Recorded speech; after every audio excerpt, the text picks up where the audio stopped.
Só a Dani tá com a câmera ligada, né?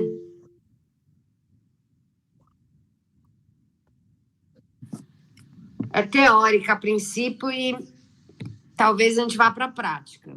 Vamos sentir o andamento. Oi, Ale. Tudo bom? Dani está em Brasília? Não, estou no Arizona. Fazendo? Então, quando rolou a pandemia ano passado, o circo fechou. Aí eu vim para cá porque eu tinha era meu namorado, né? E aí eu vim para cá. E aí a gente casou. Você tá aí desde então? Desde o dia 15 de março do ano passado, vai fazer um ano agora. Passada. E como tá a pandemia aí? Então, já teve pior. Agora parece que tá melhorando. Que as vacinas estão chegando. Agora tá 55 anos. E o presidente quer acelerar o processo. Então, agora tá um pouco melhor. Ai, que bom, meu. Aqui tá o caos. Eu tô acompanhando aí, tô super preocupada, inclusive. O caos do caos. Vamos lá. Camille, fica à vontade, se quiser ligar, senão... Gente, seguinte, Ah, tá. Bom, eu preparei... Nossa, olha a balada de novo. Gente, o que é isso? Por que será que eu entro nessa festa? Pera, deixa eu ativar de novo. De repente, uma balada que a gente tá com saudade. Bom, eu preparei um conteúdo, gente, que eu costumo usar no meu curso, que é o Intensivo 20 Horas, que é um conteúdo sobre performance para câmera. Dani, você chegou a fazer algum curso meu de performance para câmera? Não? Acho que não, né? Não consegui. Eu queria ter me inscrito no passado, mas o tempo, eu não tinha esse tempo. Eu vou trazer um pedacinho, então. Se vocês quiserem pegar aí caderno, papel para fazer as anotações, fiquem à vontade. Pode ser bom. Eu vou compartilhar a tela para a gente olhar um trechinho da apostila que eu escrevi para o Intensivo 20 Horas. E aí eu vou me guiar por ela para passar o conteúdo para vocês. Ó, de novo a baladona. Foi. Para passar o conteúdo para vocês. A minha ideia é a gente falar sobre a importância da câmera como ferramenta de comunicação. O que acontece? Pandemia estourou e aí todo mundo, tipo assim, vamos reinventar a casa, vamos começar a fazer os vídeos em casa, pega o celular que tem gente que tem um iPhone melhor, tem gente que tá com mais cacareco e todo mundo se virando, tentando entender luz. Assim, porque era uma coisa que a gente pensava sobre, todo mundo fazia uns vídeos, sempre fez, mas eu acho que a gente passou a pensar mais na importância da câmera a partir de quando a pandemia estourou, porque a câmera passou a ser o único meio de comunicação, a única porta de entrada de comunicação com a nossa arte. Os espetáculos passaram a ser online, os workshops passaram a ser online, absolutamente tudo. Então não era mais uma questão de escolha, né? Já, quero fazer um vídeo em casa, quero produzir um vídeo aqui sozinho, ou sei lá, com a minha companhia. Não, você tinha que usar a câmera, não tinha para onde correr. E aí, a partir disso, eu já curtia muitos estudos sobre câmera, e aí eu comecei a aprofundar um pouco mais, para eu entender na teoria melhor as coisas, as possibilidades, e aí poder começar a tentar arriscar na prática. Então, deixa eu compartilhar para a gente se guiar pela apostila.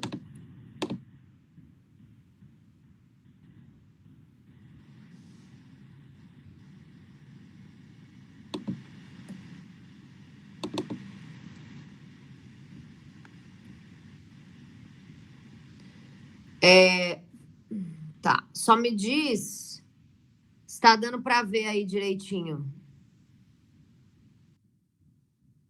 Tá, beleza.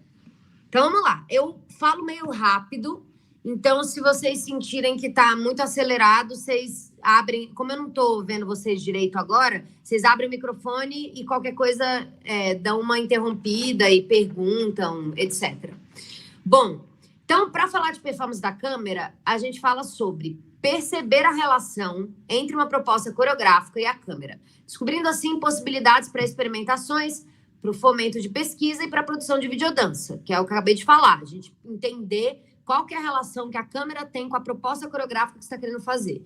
E aí, a partir de entender essa relação, você também entender se isso é uma experimentação, se é fomento de pesquisa, se você está fazendo um videodança, um videoarte, um challenge, vídeo de TikTok, vídeo que vai para o Instagram, sei lá, você entender a partir da relação câmera e proposta coreográfica também aonde vai ser veiculado esse material.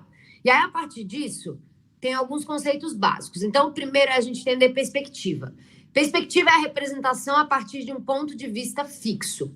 Então, a forma como você representa a imagem, o espectador que está assistindo aquela imagem, ele tem noção de um ponto de vista fixo, né? Que é a forma como está você, se é um videodança seu, por exemplo, você está sendo representado naquela imagem. A perspectiva possibilita que o espectador entenda as relações espaciais. Então, as relações espaciais é tudo que você coloca no quadro da imagem que você escolheu. Então, por exemplo, se você está dançando um duo, tem você, tem uma pessoa numa profundidade um pouco mais atrás. Existe uma relação espacial de profundidade entre você e a pessoa, para quem está vendo.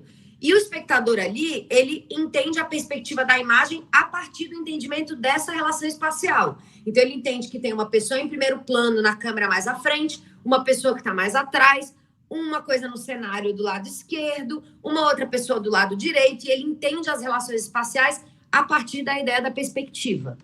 Então, é importante a gente entender em perspectiva o que a gente quer passar para o espectador. O que a gente quer que ele veja mais perto, o que a gente quer que ele veja mais longe, por exemplo, da lente. Aí, importantíssimo é o enquadramento.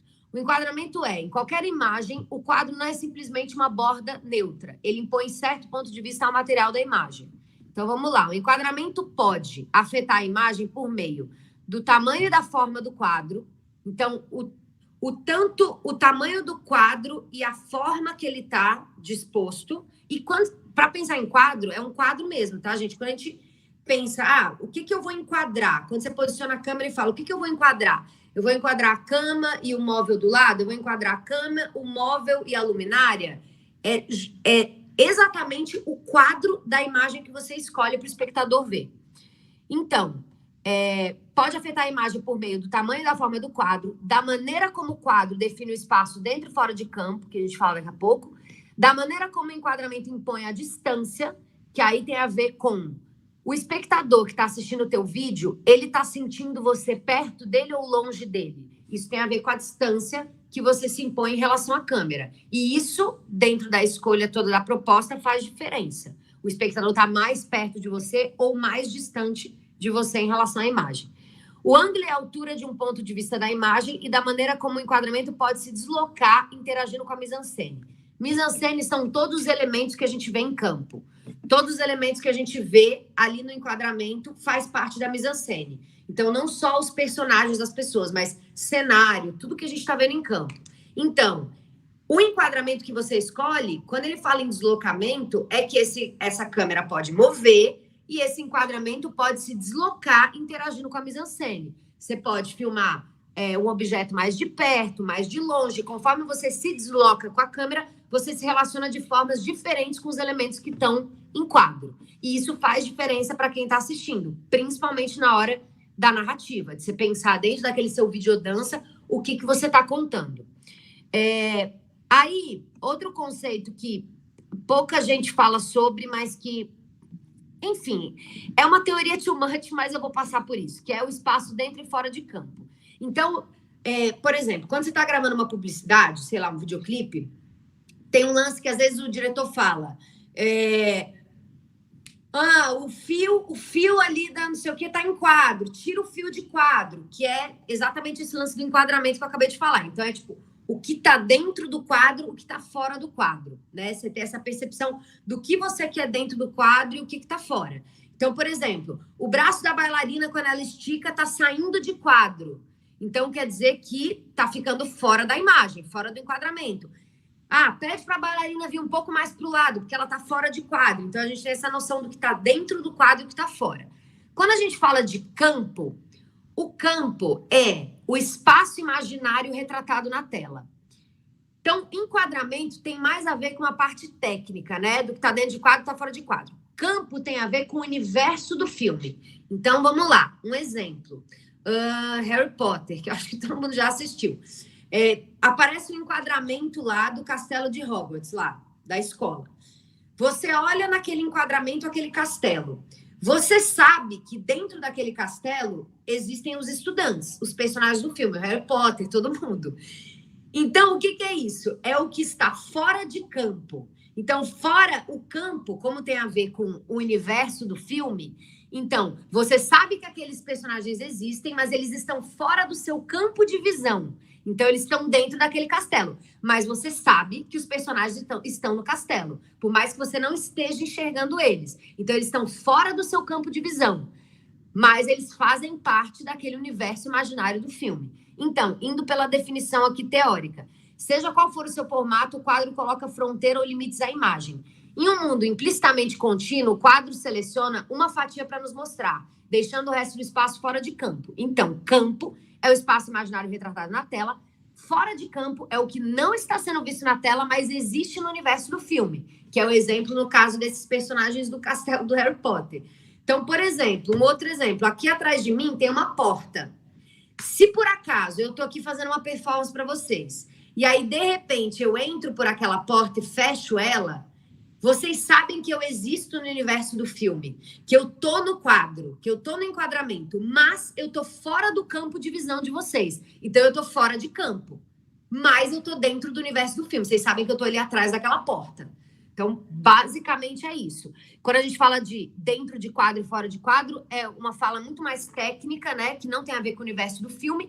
E dentro de campo e fora de campo tem a ver com o universo do filme. Deu para entender essa parte? Às vezes o campo é um pouco confuso. Sim? Dá um joinha aí. Beleza. Seguindo, então. Ângulo, nível, altura e distância do enquadramento. O quadro determina não apenas o espaço do lado de fora, mas também uma posição a partir da qual é visto o material da imagem. Então, quando a gente fala de enquadramento, se a gente pensa na fatia que a gente quer mostrar para o espectador da imagem, essa fatia ela pode ser apresentada de várias formas. Então, dependendo do ângulo que você coloca esse enquadramento, dependendo do nível, da altura e da distância, o espectador vai ter impressões diferentes. Então, começando com ângulo. Existem 1000 formas de angular a câmera, mas eu vou exemplificar 3 aqui, porque senão a gente ia ficar até amanhã.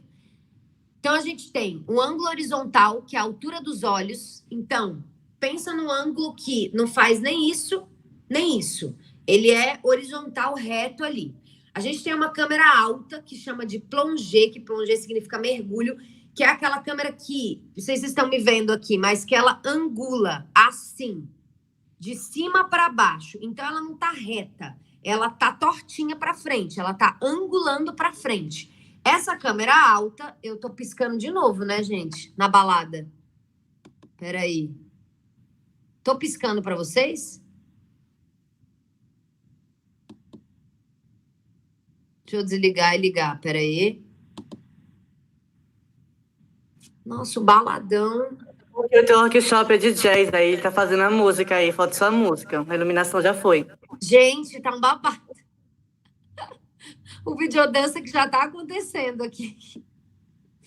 Peraí. Gente. Pera, vou deixar ela desligada. E vou ligar essa. Calma lá. Deixa eu ligar essa. Essa não tá piscando. Bom, seguindo. Estão me vendo? Tá. Ok. Câmera alta, então, plongé, que é essa câmera que você angula para frente e ela vai de cima para baixo. E aí a gente tem uma câmera baixa que chama de contra-plongé, que é esse contra-mergulho, que é, no caso, um contra-mergulho. Então, é uma câmera que angula para baixo, quando você faz assim. Então, o material da imagem ele é visto de baixo para cima. Então, pensem comigo, se você angula a câmera de cima para baixo, significa que o espectador está vendo a imagem de cima para baixo. Então, o espectador está mais alto do que a imagem que ele está assistindo. Se você angula a câmera de baixo para cima, o personagem fica gigantesco, né? E o espectador tem a sensação de que ele está vendo a imagem de baixo para cima. Então, isso pode significar, na narrativa, 1 milhão de coisas.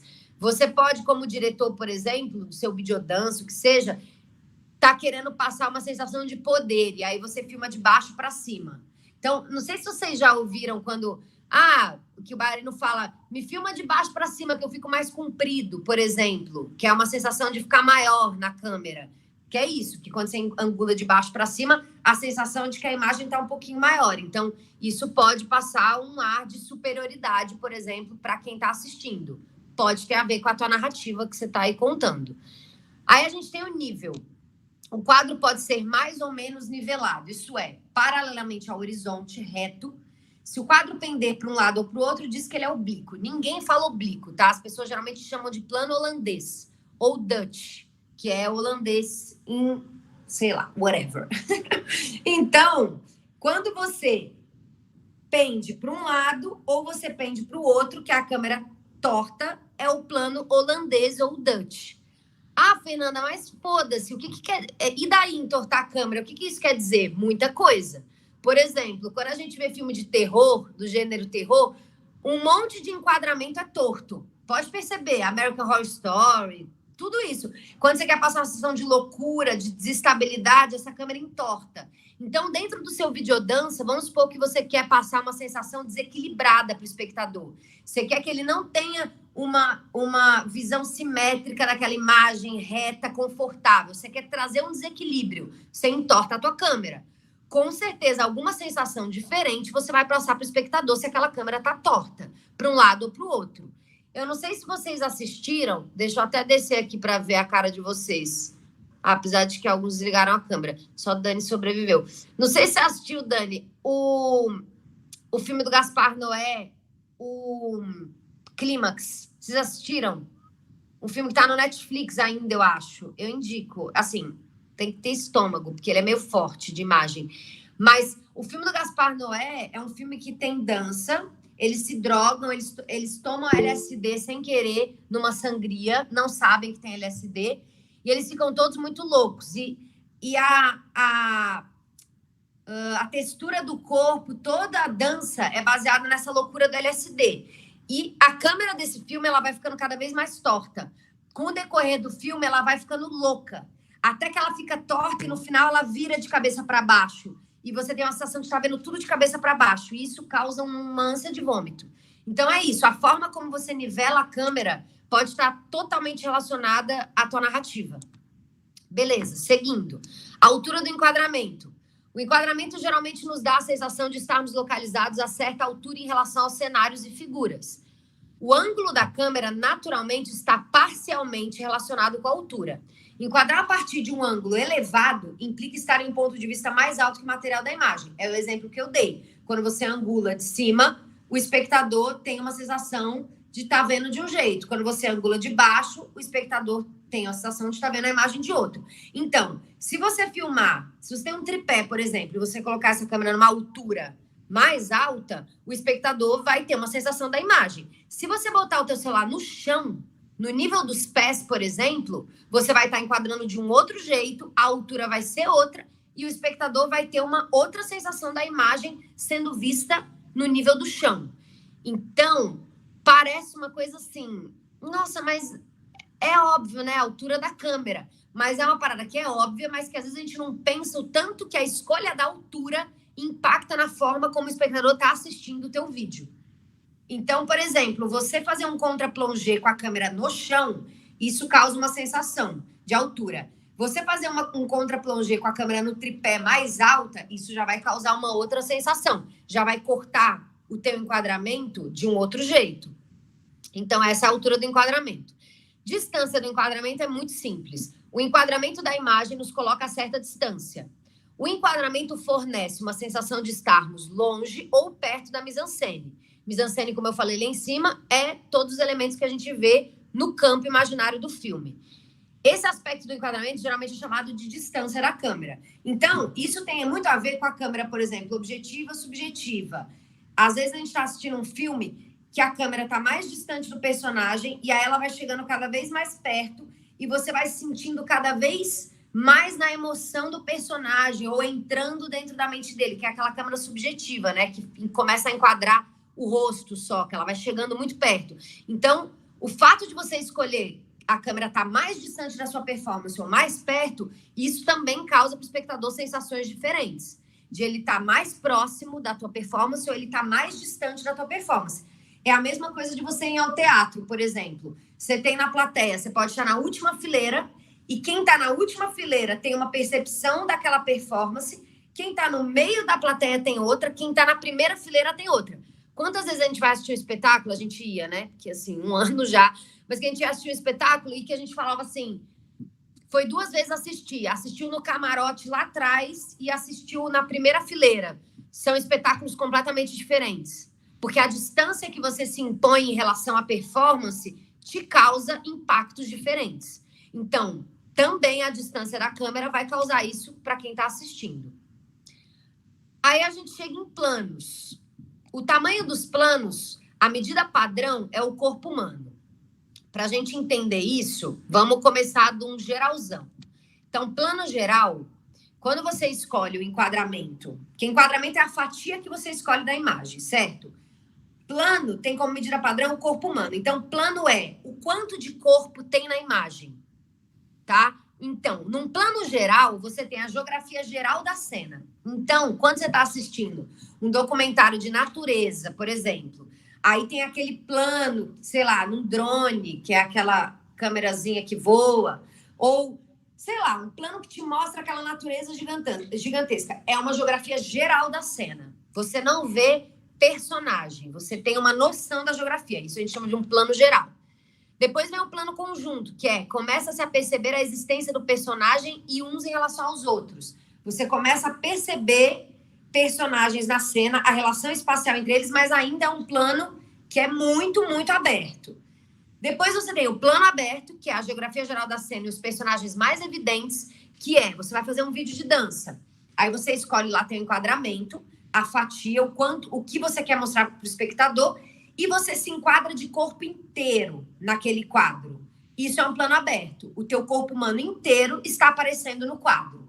Aí a gente começa a fechar, a cortar esse corpo humano, que é plano americano. No plano americano, o enquadramento é feito a partir do joelho. Então, quando você enquadrou, e aí você se impõe numa distância da câmera em que o que está no quadro é do teu joelho para cima, a gente chama de plano americano. E aí, uma curiosidade do nome na época dos filmes de faroeste, quando começaram a surgir lá atrás, o nome plano americano veio por causa desses filmes, porque os filmes de faroeste sempre a gente tinha que ver a arma, as pistolas no cinto dos personagens. Então, você tinha que enquadrar de um jeito em que aparecessem as armas, que eram mega protagonistas dos filmes de faroeste, na cintura. Então, enquadrava do joelho para cima, para não cortar a arma e para ela ficar ali em evidência. E aí o nome surgiu, que é o plano americano. Plano médio, o enquadramento é feito da cintura para cima. Então, pensa aqui, dentro do quadro que você escolheu, você, por exemplo, se é você o personagem, só vai estar sendo enquadrado da cintura para cima. O espectador não vê as tuas pernas. Depois vem meio primeiro plano, que o enquadramento é feito do peito para cima. E tá percebendo que a gente está fechando, ó. Depois vem primeiro plano, que também é chamado de close, que o enquadramento é feito do ombro para cima. Depois vem primeiríssimo plano, que é o enquadramento da cabeça, que também é chamado de close. E, por último, plano detalhe, que destaca uma parte do corpo ou um objeto. Então, por exemplo, você pode ter um plano detalhe do lápis. Então, você tem um lápis aqui em primeiro plano na imagem e é um plano detalhe dele. Você pode ter um plano detalhe da minha mão, da minha unha. Oi. Eu estou usando a minha câmera do celular. Sério? Eu tô vendo. Eu também estou me vendo. Vida que segue. Então, você pode destacar uma parte do corpo ou o objeto. O nome já diz, detalhe, é um plano detalhe de alguma coisa. Aí, gente, assim, isso tudo é nomenclatura que pode ser usada ou não. Eu já fiz, por exemplo, diversos trabalhos de publicidade, de clipe, que a galera não usa. Que a galera fala assim, fecha o plano, vai com a câmera mais perto, quero close, vai mais longe, e não fica especificando. Mas eu também já fiz trabalhos em que se especificava. Plano americano, quero não sei o quê. E o que rola é que, às vezes, os bailarinos estão se matando e não estão prestando atenção no plano que está sendo gravado aquela cena. Então, por exemplo, é um meio primeiro plano, que o enquadramento é feito do peito para cima. E aí a coreografia é no salto alto, por exemplo. Ou, sei lá, ela tem um monte de movimentação de perna que você pode dar uma aliviada. Aí você está lá se matando e a câmera está te filmando do peito para cima. Então, é justamente o legal de você saber a nomenclatura, de você ter uma noção. Quando eu tô falando, nem sempre se usa, mas muitas vezes se usa. Você tem uma noção porque você fica mais a par também da situação. E se você é um coreógrafo que trampa com publicidade, com videoclipe, com vídeo performance, etc., é legal, porque aí você também fala um pouco mais a língua do diretor. Por exemplo, o diretor vira e fala, eu vou fechar o plano. Você pode, como coreógrafo, perguntar, é um primeiríssimo plano? É um primeiro plano? É um close? Qual é o plano? E aí você consegue um pouco mais se comunicar com o diretor, né? Tipo assim, ter noção de que língua ele fala. A mesma coisa do diretor ter uma noção de dança e poder se comunicar com o coreógrafo um pouco melhor. Eu já trabalhei com diversos diretores que falam muito a língua da dança e é muito delícia, porque a comunicação flui muito mais rápido e eu falo um pouco a língua do cinema, então isso rola muito legal. E já trampei também com diretores que, assim, não fazem ideia do que de movimento que fica legal para a câmera. E aí, às vezes, você como coreógrafo tem que ter um esforço redobrado, porque ele não fala a tua língua. Então, é o que eu sempre digo. As artes todas, elas se atravessam. Então, se você está fazendo um videoclipe e você é dançarino, você está se atravessando com o cinema. Você está se atravessando com a linguagem de câmera, porque o videoclipe é feito porque precisa ter o rec da câmera, senão ele não vai acontecer. Então, o fato de você estudar um pouco de câmera e ter noção que, putz, então o enquadramento é muito importante, porque o que eu escolho como fatia para o espectador assistir é mega importante na narrativa que eu estou contando, em como ele vai perceber aquela imagem, tipo, o que ele vai entender da história que eu estou contando.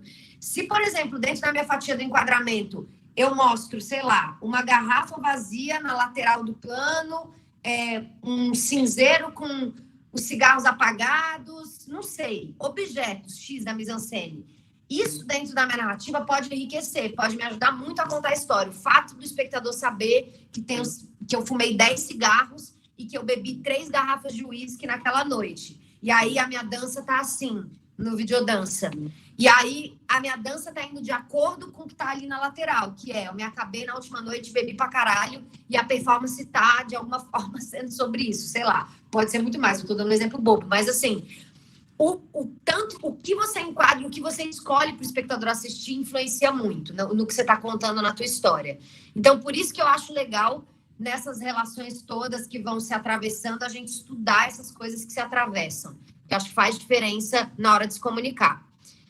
E aí, finalizando, eu coloquei aqui um passo a passo, mas que é bem pessoal, tá? Tipo, eu acho que cada um descobre o seu. Mas quando a gente pensa em coreografia ou improviso para a câmera, eu coloquei coisas que eu acho importantes de se considerar na hora de fazer um videodança. Que é escolha da trilha, tipo, pode também ser um vídeo no silêncio, né? Pode ser um vídeo com som diegético, e aí se quiser anotar aí, som diegético é o som real que está acontecendo no filme. Então, por exemplo, você está assistindo um filme de comédia romântica e toca aquela trilha bonitinha.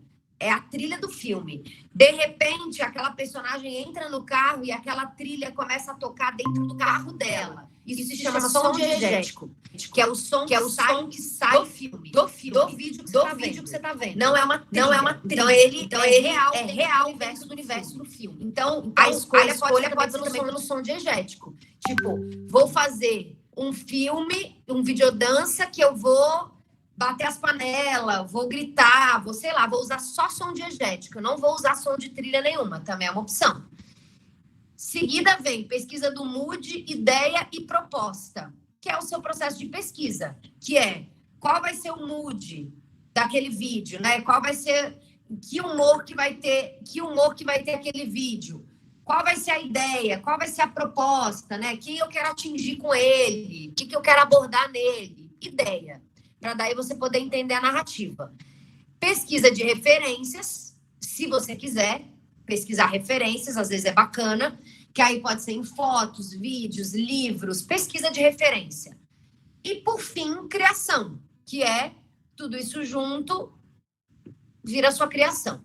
E aí, não necessariamente nessa ordem, consideram-se essas escolhas importantes no processo da montagem coreográfica para o filme. Então, eu não acho que você tem que seguir essa ordem, mas essa ordem pode te ajudar também. É importante lembrar que quase sempre estamos trabalhando a serviço de uma proposta. Nesse caso, temos a câmera como parte fundamental da comunicação, que é o que eu falei no começo, que a câmera é a porta de entrada. Por isso, é tão necessário o entendimento sobre o uso da câmera e das suas possibilidades, para que o espectador enxergue além dos passos. Entender como esses passos e figuras fotografam e, através dos enquadramentos, dos planos, dos ângulos e de outros conceitos, perceber como a ideia chega com mais clareza para o espectador. E como essas escolhas feitas colaboram na hora de contar a história ou de transmitir sensações. Por exemplo, um filme experimental. Então, por que eu exemplifiquei o filme experimental? O filme experimental, não necessariamente ele tem que contar uma história. Ele tem que ter uma narrativa. O filme experimental, ele passa para o espectador sensações. Então, esse filme que eu citei, por exemplo, do Gaspar Noé, o Clímax, ele é um filme que tem uma narrativa, tudo, mas ele também é um filme meio experimental em alguns momentos. Porque ele, em algumas escolhas que o diretor tem, ele só passa sensações para a gente. Sensação de agonia, sensação de desespero, sensação de medo. Por exemplo, você vai fazer um videodança. Você pode montar toda uma narrativa. Aí não é um filme exatamente experimental. Você vai escrever o que aconteceu com aquela personagem antes daquele filme. Quem é aquela personagem? Para onde ela está indo? Sei lá. Você vai escrever lá toda a história da personagem e o vídeo vai ter uma narrativa. Ou você pode simplesmente criar um videodança experimental que você quer causar a sensação. Tipo, eu quero fazer uma dança, escolher uma música e um enquadramento, e um nível e um ângulo que passe para o espectador desespero. Sei lá. Aí você vai criar uma coisa que, para quem está assistindo, vai causar uma agonia, um desespero. Isso é um filme experimental. E aí eu termino dizendo, expandir a consciência no processo criativo é observar todos os recursos à nossa volta e perceber que tudo exerce uma função. Então, o figurino que você escolhe, como você enquadra, a música, todos os elementos, tudo isso influencia na forma como você está contando. Tudo isso pode ter uma função. E você, como criador, com a percepção do todo, criar uma relação entre todos os elementos, através de rimas, similaridades, repetições, diferenças, contrastes e, por fim, unidade e coerência com a proposta. Quando eu cito rima, similaridade, repetição, é porque, por exemplo, você pode criar rima no seguinte sentido: você começa o filme de um jeito e termina exatamente igual. Isso é uma rima visual. Então, por exemplo, eu começo o filme num plano detalhe desse lápis. Termino o filme com um plano detalhe do lápis. Você fez uma rima visual no começo e no final do filme. Você pode estar querendo dizer alguma coisa com essa rima. Que começou e terminou da mesma forma, que é um ciclo. Sei lá, 1000 coisas podem ser. Similaridades, coisas que se parecem, repetições. Então, por exemplo, você pode ter uma coisa no cenário que tem a mesma cor que o teu figurino. Então, a cor predominante no vídeo é vermelho. Então, você tem objetos que são vermelhos, a coxa da cama que é vermelha, a tua blusa que é vermelha e o teu batom que é vermelho. Então, você tem aí similaridade entre o figurino, os objetos, o cenário, enfim, tudo. Isso pode estar querendo dizer alguma coisa. O fato de ter mais vermelho predominante no teu videodança pode ser que isso cause alguma coisa no espectador. A cor vermelha está mais em evidência. Então, isso importa, por exemplo. É uma outra função. Repetição você pode fazer repetições visuais, tipo assim, você repetir muitas vezes aquela imagem, aquela mesma imagem, ela volta em algum momento no seu videodança. Sabe aquele Jequiti que você tá assistindo alguma coisa aí que tinha no SBT que aparece Jequiti bem rápido, que é um flash de imagem, aquele Jequiti? Você pode ter vários Jequiti no seu videodança, tipo, pode uma série de flashes iguais aparecerem no decorrer do seu vídeo. E essa repetição quer dizer alguma coisa para o espectador. Você está querendo martelar aquela ideia na cabeça dele de alguma forma. Diferenças, contrastes, é isso. E, por fim, unidade e coerência com a proposta. Enfim, a câmera, eu diria que ela é importante. É legal pensar em todos os mecanismos, todas as funções que ela pode exercer. Deixa eu interromper aqui. Dani, estamos meio nós. Eu acho que tem mais alguém que está com a câmera desligada. Mas, enfim, diz aí. Tem alguma dúvida, alguma coisa que você quer acrescentar? Alguma percepção? Alguma coisa sobre você em relação, assim, quando você foi fazer o seu videodança, coisa que você teve dificuldade, você já experimentou fazer videodança, nunca experimentou, qual que é? Eu acho, gente, na minha opinião, licença, que eu não sei se ela falou mais para o vídeo profissional ou para o celular, mas geralmente nós que estamos em pandemia, nós estamos agora no período que nós mesmos somos editores e gravadores, coreógrafos, somos X-todos, né? Uhum. É um grande desafio para nós, tanto para editar e, como você falou mesmo, eu não havia pensado nisso, que um ângulo, um enquadramento poderia passar uma informação diferente, até porque quando se tem muita coisa dentro de uma imagem, num cenário atrás, ela pode chamar mais atenção do que o bailarino, que é a coreografia. Porque tem gente que se desliga com qualquer coisa, com outra imagem atrás, com uma cor mais forte do que a roupa do bailarino, que às vezes ele pode estar com roupa bege, e atrás pode estar um fundo tão escuro que perde o brilho dele. Uhum. Super, arrasou. Sim, Ale, eu estava falando o tempo todo pensando no celular. Inclusive, o intensivo 20 horas que eu dou, a gente tem tarefas durante o intensivo e a galera tem que gravar as tarefas de casa com o celular. E assim, isso é meio que protocolo, assim. Mesmo se você tiver uma câmera boa, a ideia é que você grave com o celular. E muito legal isso que você falou das cores, por exemplo. Porque é isso, às vezes a gente grava, a gente escolhe um enquadramento com uma coisa atrás que está chamando muita atenção. Se isso for proposital e isso estiver te ajudando a contar aquilo que você está dançando, interpretando, beleza. Mas às vezes você nem se ligou que aquilo tá roubando a tua cena. Arrasou. É isso aí. Concordo. Vai, Dani, fala aí. Já experimentei em casa algumas vezes, mas nunca tinha ninguém para fazer comigo. Eu sempre senti falta disso, de ter uma câmera. Numa hora eu queria a câmera mais aqui, mais ali, aí eu sempre deixei ela no tripé. Então eu bati de frente com essa dificuldade de trabalhar junto com a câmera. Massa, mas você chegou a fazer? E também tem o lance da edição que a Ale falou, que também pega para mim, porque eu não tenho programa de edição, né? Eu tenho, assim, o que tem no celular, que é super simples, que não te dá tantas funções. Uhum. Tem um que chama, gente, que a galera curte muito, que chama Videolip, que eu super indico, que ele é bem intuitivo, ele é mais fácil de usar, se escreve vídeo, e o Lip é L-E-A-P. Ele faz um monte de coisa mara, e eu já vi gente, assim, do cinema, da área, indicando ele. E gente que também, assim, não é da área, porque é isso, ele é muito intuitivo, ele é fácil de usar.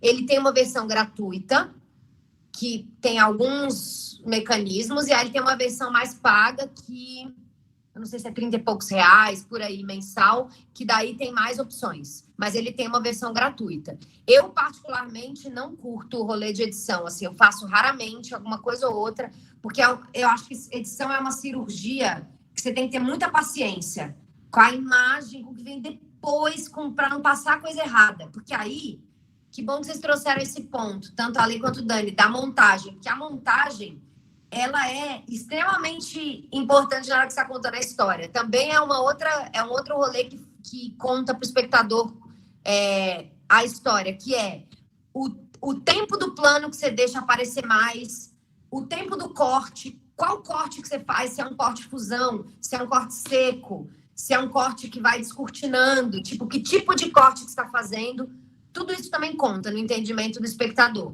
Agora, uma coisa que muita gente tem feito também são os planos longos, né? Que é não editar, que é escolher um enquadramento, fixar a câmera naquele enquadramento e fazer um vídeo naquele enquadramento. A gente chama de plano longo. Não é um plano sequência, porque tem uma diferença do plano longo e plano sequência, que geralmente a galera não difere, mas o plano longo é quando você faz um plano longo, né? Tipo uma tomada longa com o mesmo cenário.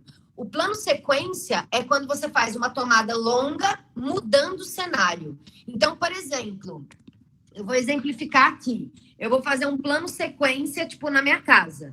Então, eu tô aqui, aí eu tô nesse cenário, aí eu vim para minha cozinha, que já é outro cenário, aí eu tô aqui, aí eu vim para a parte externa, e isso eu tô fazendo um plano sequência longo. Mas é um plano sequência, porque eu tô mudando os ambientes e eu não tive montagem, eu não tive corte. Se eu fixar a câmera e fizer um vídeo de 5 minutos com o mesmo cenário, é um plano longo. Não sei se vocês viram Birdman, aquele filme das antigas, é incrível, também indico. Ele é todo em plano sequência. Chama Birdman, tem uma outra coisa embaixo, mas Birdman você já acha. Ele é maravilhoso, esse filme. Talvez meio melancólico para agora, não sei. Porque tem um lance que ele se encontra com o eu dele artístico, com frustrações, que é meio babado. Mas se todo mundo aí estiver bem de cabeça, dá para assistir. Fernanda. Oi. Eu me lembrei porque, assim, às vezes, quando na coreografia mesmo, a gente sempre leva a nossa vivência da vida cotidiana, né? Essa experiência empírica.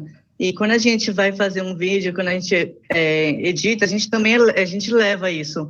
Por exemplo, eu tenho uma preferência de gravar vídeos sempre preto e branco, mas se eu gravar preto e branco, sempre a gente faz aquela lembrança de que vem do passado, ou de uma lembrança do passado. Preto e branco sempre lembra essas duas hipóteses. Uhum.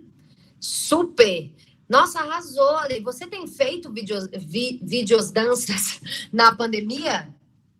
Eu fiz muitos para relatar esse momento de mudança, né? Porque é uma mudança constante da gente próprio se conhecer, porque a gente conhece outras pessoas, mas nessa pandemia a gente está se autoconhecendo e se autoaprimorando e vendo que cada detalhe que a gente não sabia que a gente se conhecia. Arrasou. O PB que você trouxe, Ale, é um lance interessante, porque no PB, cor é uma coisa que faz muita diferença, né?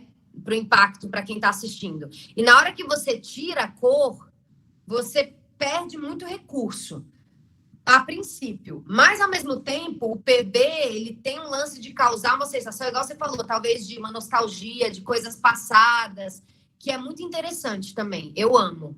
E eu acho que o PB dá outro tom. Tem um filme novo que lançou no Netflix, que acho que o nome é Malcolm and Mary, algo assim, que é a história de um casal que só briga. Você viu, Dani? Eu vi, mas eu não consegui ver até o final. É a mesma coisa o tempo inteiro, eles brigando, aí se ama, aí briga e se ama. Aí eu não fui até o final porque eu achei muito chato. Aí eu falei, não aguento mais, muda. Então, você não curtiu o roteiro, muito. Mas fiquei sabendo que o final é que é o lance. Bom, talvez eu termine de ver, porque eu vi até uma boa parte do filme. E você concorda que ele ser inteiro PB e o fato de ser um looping de coisas o tempo todo também influencia para você cansar? O PB, ele pode ajudar muito e ele pode também se tornar uma coisa que você... Tanto que tem uma coisa assim, o filme é PB, às vezes a gente fica assim, é PB esse filme, aquele Roma, por exemplo, que ganhou coisas no Oscar. Eu não vi inteiro. Mas assim, você fala assim, PB já dá aquela preguiça. Mas o PB pode ser muito bem usado. Personagens, e o tempo inteiro eles iam e vinham na mesma história. Eu assisti inteiro, porque eu achei os atores são incríveis. Eu assisti muito pelos atores e porque eu me reconheci um pouco também no looping de briga. Eu me senti contemplada em alguns momentos. Tinha horas que eu falava, nossa, eu sou ela, nossa, eu sou ele, nossa, eu sou ela. Tipo, já passei por isso em relações. E aí eu também. Então, aí eu tive esse interesse a partir do incômodo que me deu. Mas é estressante. É tipo assim, chega uma hora que você fala assim, gente, mas eu acho que o filme é sobre isso. É sobre a gente ficar assim, tá, agora vai acalmar. Não. Tá, agora vai acalmar. Não. Eu acho que é essa sensação mesmo que era pra causar, não é possível. E o final é sem resolução, tá? Eu não vi até o final. Eu Afinal, vi até uma parte que ela vai tomar banho e ele vem, destrói ela no banheiro, aí ela sai do banho, aí vai lá pra fora, fuma um cigarro, e depois eu não vi mais. a cena da banheira é babado. É. Nossa, é muito foda aquela cena, socorro. É assim, eles estão se gladiando, né? É tipo assim, estão se degladiando, é sinistro. Mas é isso, eu gostei do filme, o final nada acontece, eles terminam sem resolução, ou seja, vai continuar a mesma coisa. Ou eles vão terminar. É meio que isso, assim. A história da vida real, um pouco, né? Ah, socorro. A gente se ama e se odeia, né? Mas o PB é isso, o PB pode ser muito providencial e pode também causar uma falta de interesse enorme, assim. Pode ajudar e pode atrapalhar. Beleza, Ale, valeu. Valeu, obrigada pela participação, tudo. É nóis. Ai, peraí, só um instante. Bom, Dani, alguma pergunta sobre o meio comercial, sobre alguma coisa em relação ao mainstream? Alguma dúvida sobre quarentena e produzir? Algo que você quer compartilhar? Não, eu estou bem curiosa para fazer as suas aulas, assim, eu não consegui, eu queria ter feito um intensivo, né? O lance é assim, eu fico pensando, cara, onde que eu vou fazer isso? Como é que é o espaço? Como é que é esse espaço? Como é que é as divisões de tarefas? Como que é o lance da câmera? Todo dia a gente trabalha com a câmera. Todo dia. Você passa para a galera já os planos desde o início? Já tem esse roteiro desde o início? Sim, tem uma parte teórica grande de preparação de corpo, de câmera, tem todo esse babado. Aqui eu falei meio acelerada para dar tempo na 1 hora, mas no intensivo 20 horas é um pouco mais sussa. E aí tem todo esse entendimento, a gente treina coisas na câmera junto no Zoom e tem as tarefas. Agora sim, cada um lida com o espaço que tem. Se você tiver um espaço que você consegue ficar deitada no chão, por exemplo, já funciona. Ou que você possa fazer um plano aberto, enquadrar o seu corpo inteiro. Já rola. Às vezes uma parte externa, não sei como é que é aí. Por que Arizona a gente tem a impressão que a pessoa mora num trailer? Sei lá, deserto, né? Então, Cactus. Mano, a gente sempre acha isso. É uma ignorância, né? Como Mas que é é mais aí? louca que a casa é grande, só que tem muita coisa, sabe? Tem muito móvel, muita coisa assim. Eu quero fazer, por exemplo, eu tô treinando parada de mão, eu não tenho uma parede livre para eu treinar. Sempre todas as paredes têm alguma coisa. Aí eu vou para a parede que tem lá fora, que é uma parede áspera, grossa. Essas coisas, entendeu? Aí, tipo, eu tenho um espaço ali que eu treino, que eu faço minhas aulas de flexibilidade, contorção, dança. Às vezes eu faço ali na sala, só que às vezes tem gente aqui, que meu marido tem filhos, aí não dá para ir lá, tem que ir pro quarto, que é onde eu tô agora. Aí no quarto tem um espacinho minúsculo. Eu fico pensando, cara, será que eu consigo nesse espaço? Cara, no intensivo a gente trabalha muito com o que tem, a gente não fica focando no que não tem. A gente trabalha muito com o que tem mesmo, e na hora que a galera vai produzir os vídeos são bem caseiros mesmo, eles usam a casa, então a casa não vira um atrapalho, ela vira tipo um trampolim para as ideias. Eu cheguei a assistir. Geralmente rola, assim, tipo, vai ter um em abril. Eu vou ter um agora de 6 encontros, que não é o intensivo 20 horas, que é pelo Zoom, tem estudo de Paulo Freire e tem uns tutoriais de coreografia que eu vou mandar e vou receber os vídeos dos alunos para dar feedback. Então, vão ter encontros no Zoom e os tutoriais. E em abril eu tenho o intensivo 20 horas, que aí é bem focado em câmera, não sei o quê, esse rolê todo mais aprofundado. Experimenta, de repente. Em abril vai rolar. Vamos tentar, vamos ver se a data bate aqui, que eu tenho uma viagem em abril. Se não for na mesma data. E tem esse agora que começa semana que vem. São 6 encontros, quarta e sexta. 3 semanas. Com o tutorial e o Zoom. Que aí a gente vai focar em preparação de corpo, coreografia e vamos discutir o Pedagogia da Autonomia do Paulo Freire. Para falar sobre a autonomia dentro desse processo que a gente só é mandado, né? Uhum. E às vezes a gente não consegue se perceber como artista o que gosta, escolhas artísticas, etc. É meio que sobre isso. Foda. Ai, obrigada, Dani. Que bom que você veio. Obrigada a você. Tá dando uma luz para esse novo mundo, né? Esse novo universo, essa nova geração aí. Credo, gente. Tempos difíceis, força para nós. E tomara que você aproveite os conceitos, tipo, pesquise, use, qualquer coisa me conta. Se fizer algum vídeo, me manda. Com certeza. Para eu acompanhar o processo. E Jarbas, obrigada. Não sei se ele tá aí. Tá. Obrigada, amor. Você quer falar alguma coisa sobre o assunto ou alguma outra?